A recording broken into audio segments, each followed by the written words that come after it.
Hello, everyone. Welcome back to another episode of Power BI PL300 exam series brought to you by Microsoft. And this is your host, Aapka Consultant, bringing you episode 11, covering question number 11 on the ongoing practice set.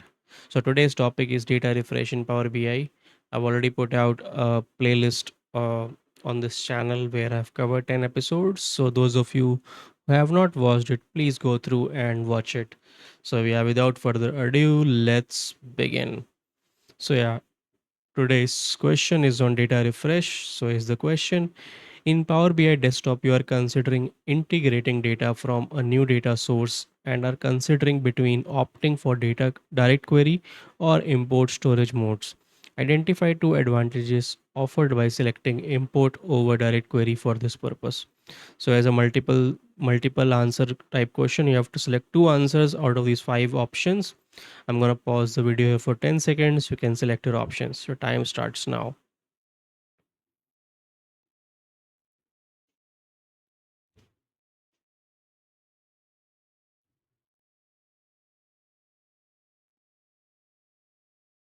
So yeah, time's up. Let's see what is the solution. So yeah, it's option A and B, which is advantages of import mode over direct query. You will get comprehensive compatibility with Power BI Q&A feature and complete integration with Power BI Quick Insights functionality.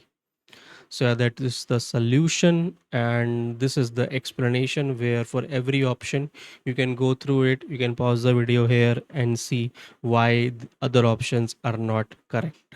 So yeah, and again on the resources part, like I said, I have been doing this course from Udemy on Microsoft Power BI Data Analyst, and also uh, we will look at the Microsoft Learn article covering this topic.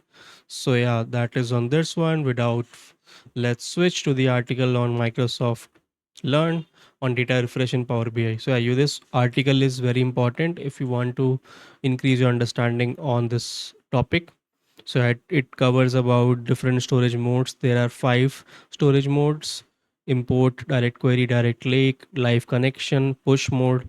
With the help of an example, you can easily understand it.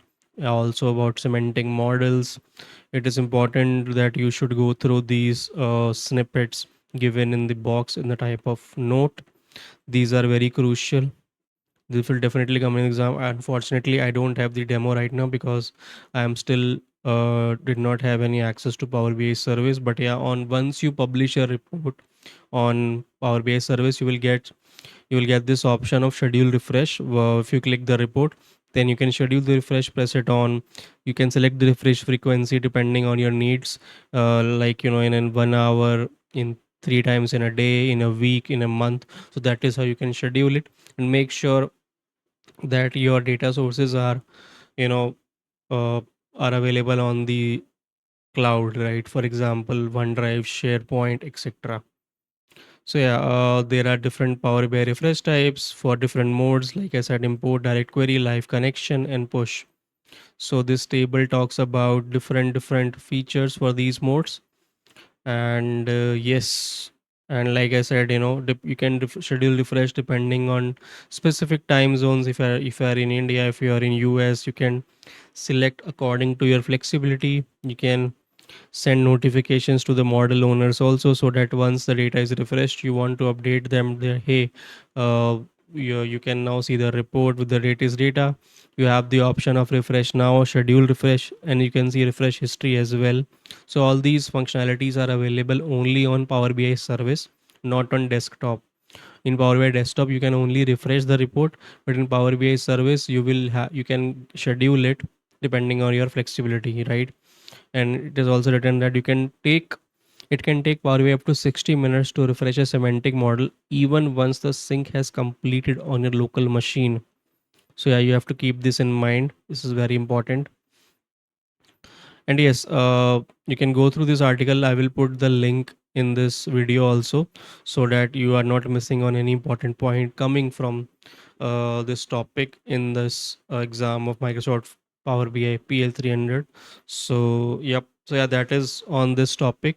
I hope you are increasing your understanding on different question types that are coming in this exam. But yeah, look forward to see you on the next video. Thank you very much.